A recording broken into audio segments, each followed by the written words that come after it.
Welcome to the Folktale Project. This is Dan Scholz. On Wednesday, we began the story of the Cathedral Builder of Cologne, a story in which Master Gerhard made a bet with the devil that he would be able to finish the great Cathedral of Cologne before the devil was able to dig and fill a canal from Treves to Cologne and then have merry little ducks swimming in it.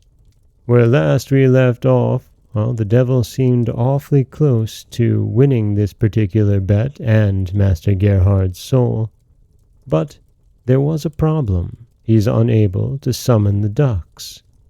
And Gerhard knows why.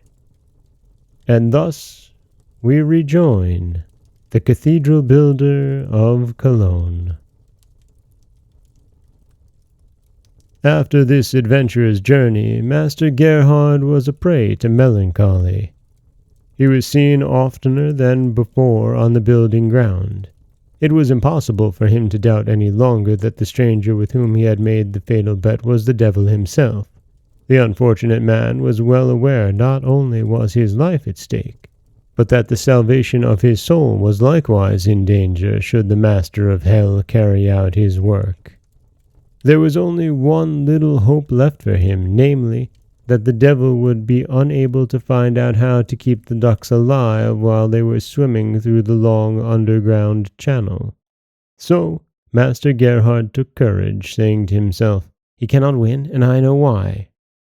His young wife was strangely moved at her husband's silence and melancholy. She tried by increased tenderness and love to unstop his silent lips and to make him tell what was lying so heavily on his heart. He appreciated her endeavors to cheer him very much, but could not be brought to tell of his dealings with the evil one, and so he kept his secrets to himself.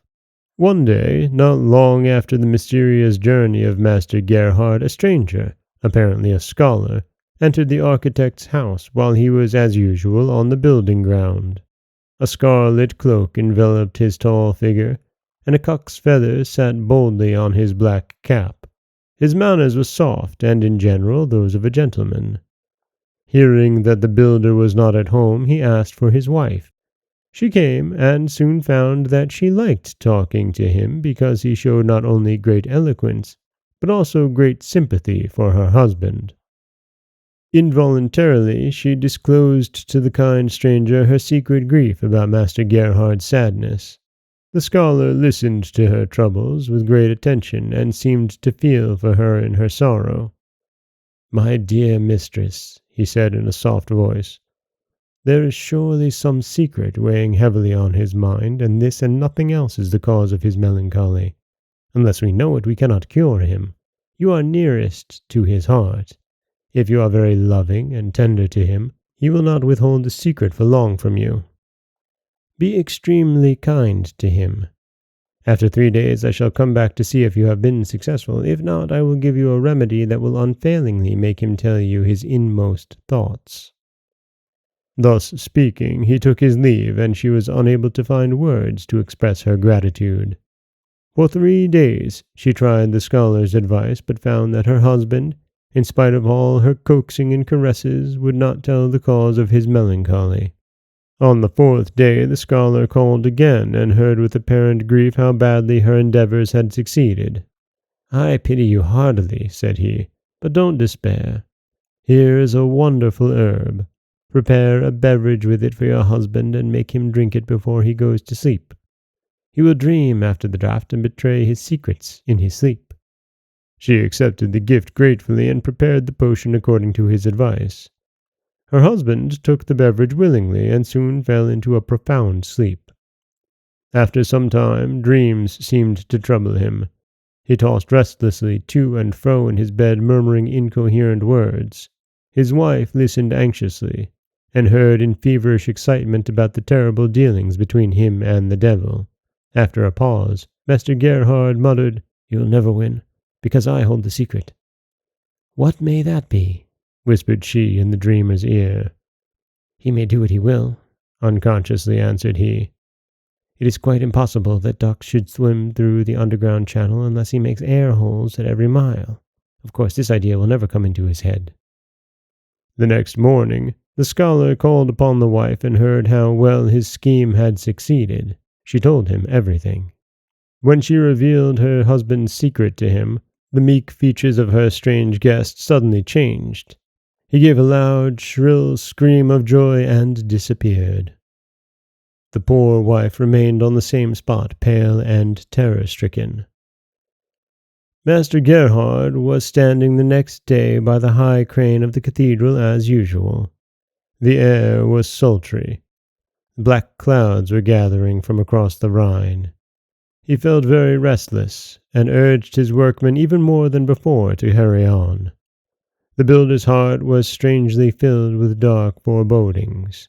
All at once he felt a hand on his shoulder, and turning round, he beheld with terror the fatal stranger.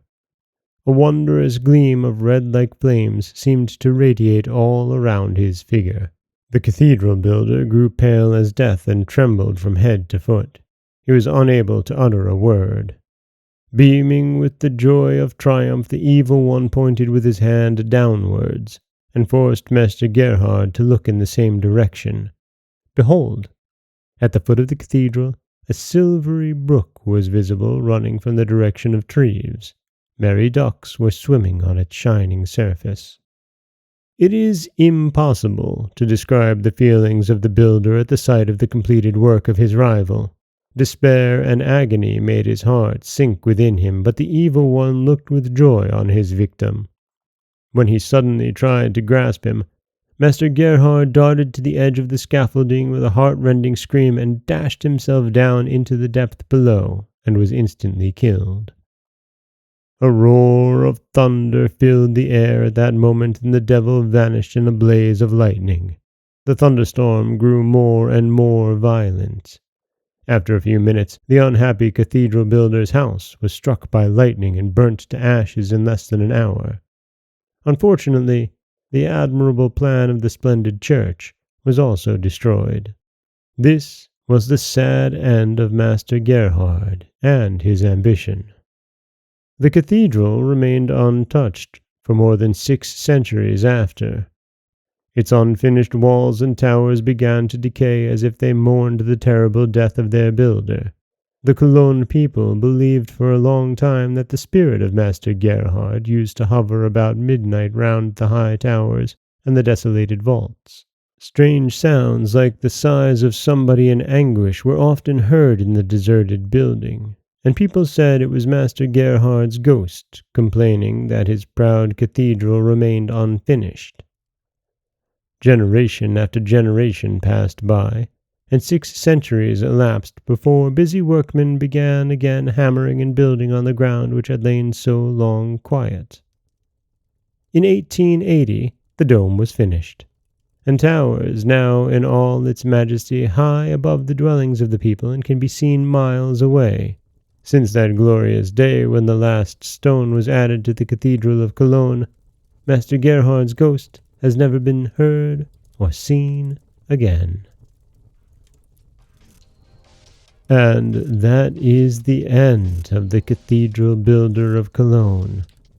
A terribly sad tale about a man who made a bet with the devil, and in order to not lose his soul, lost his life. This is Dan Scholz for the Folktale Project. Don't forget that you can subscribe to the podcast on Apple Podcasts, Stitcher, Google Play, Overcast, anywhere you like to get your podcasts. You can follow us on Twitter at Folktale Project.